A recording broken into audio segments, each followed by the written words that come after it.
Hey there, Blade Gang. We're back, and we're back with another TwoSun knife. The TS394 got a very good response to kind of a video teaser, a short that I put out there, and a video on Instagram. This is brand new, pretty much, from Wongdenxin, a well-known designer for TwoSun for many years, along with Night Morning and Jolly Jerry and a number of others. Just came out with kind of a military flavor, and it is a large and massive knife. With comes in two versions: this Desert Tan G10 with the grenade style crosshatch, almost checkering, very grippy, and this drop point, I think I called it a clip point, maybe incorrectly, but call it a clip point if you want. Almost kind of a spear. Again, very military looking, with this addition here to the pommel, and you just got to peek at that lanyard pin there. It is a full-size knife. Let's see if I can back out without losing the background. Right about there. It's a full-size knife. Look at how much is left over.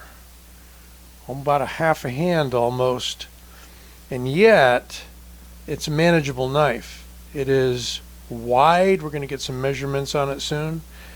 It has a fairly thick blade stock, and it has 3 ways to open it. You've got those thumb studs that are quite nice. They're effective without biting your thumb. Very easy to deploy it. The detent breaks sharply, but it's not overly tight. I like the tuning on the detent.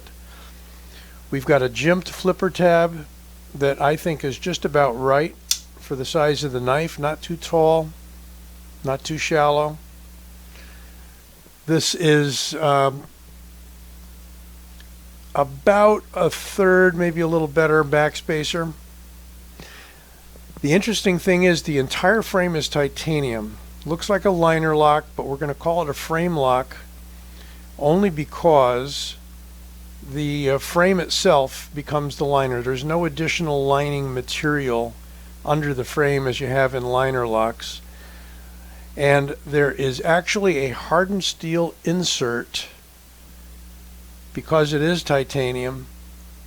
You can see the screw right there holding the plate in place. So a lot of work on this knife for about 90 bucks. I think that's what White Mountain was asking for it. Of course, you can get TwoSuns on eBay. You have to bid on them, and they take a month or more to get to you. If you keep checking in with White Mountain, Justin redoes the inventory periodically. He's always got TwoSuns coming in. We have a full-size fuller. No cheating you here on the size of that cutout.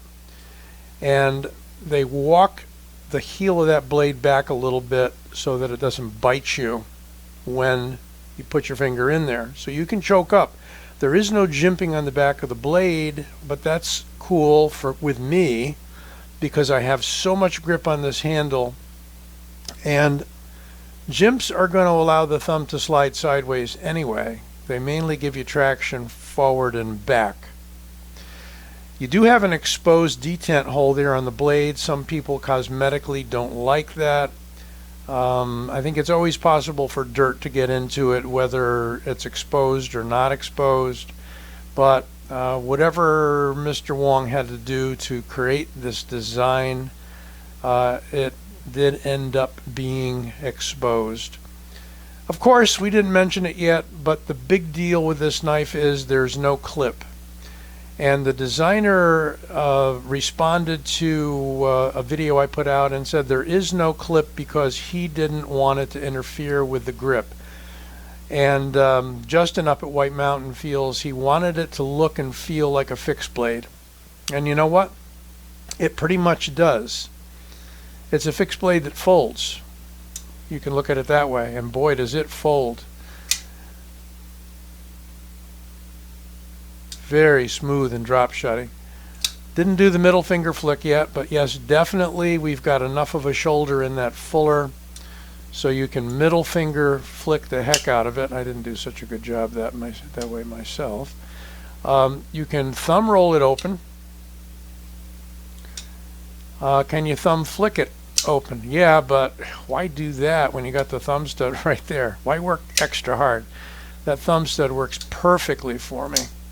So depending on the mood I'm in, I can either back flip it or thumb flick it or middle finger flick it. How about that? And I got the green model coming in because I was so impressed by this.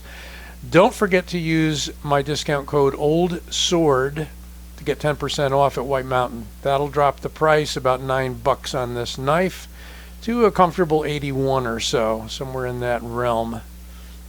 So again, titanium frame, titanium backspacer. We'll prove it. No magnetic draw there. The pin is magnetic, therefore steel. Backspacer is titanium. And of course the blade is steel, D2. And they're going more with D2. I haven't gotten a real good reason why yet. Could be supply shortage, could be trying to keep the price down. D2 is not bad. This sucker is sharp. I checked that out already. It cuts like a demon. Any part of the blade. And for something this size, I think that's pretty impressive. So let's get to the measurement part of the show here. Overall, how about 9.5 inches? We're going to call that just shy of 9.5 inches overall length, and a bit over 4.25, call it 4.3 inch blade to the handle. Cutting edge, 3 3/4. So over 4 inches to the handle, 4 1/4 ish, and 3 3/4 because of the choil, of course. Handle thickness in inches.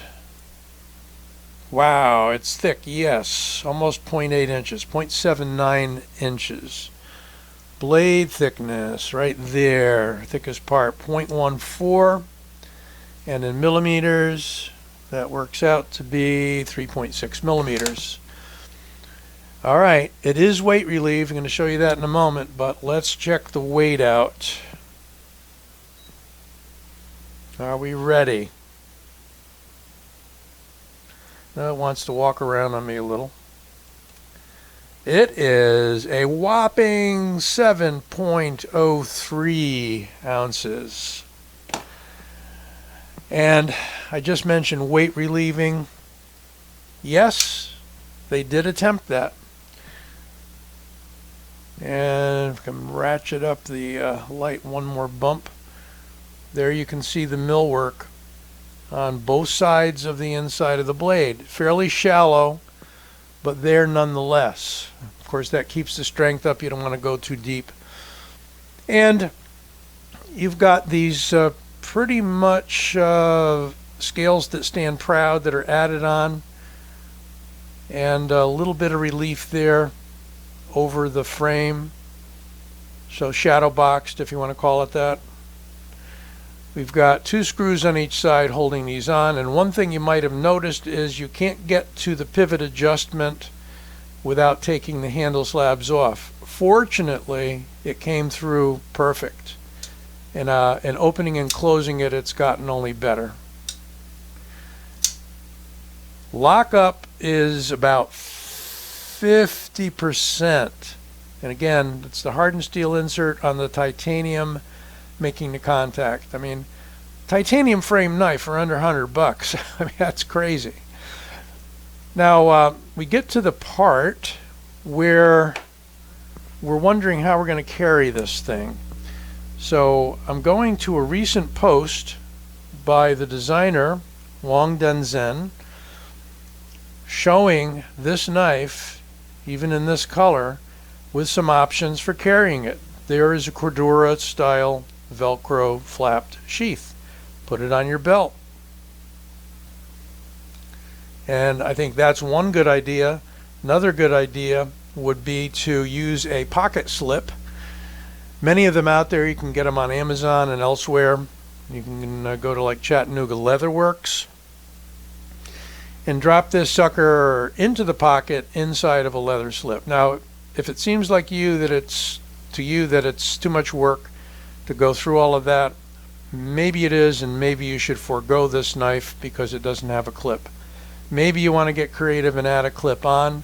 I will warn you, this is very grabby. The sharp edges on this milled out handle are extremely grabby. I don't know how well that's going to slide in and out of the pocket as it is, but I will tell you that you're not going to lose your grip on it. You've got a forward stop with that guard there, and you've got a back stop with that guard there.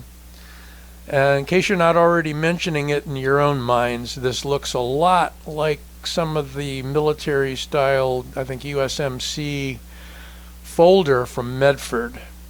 I don't think it's a direct copy by any means, but I think it's certainly in the same style realm.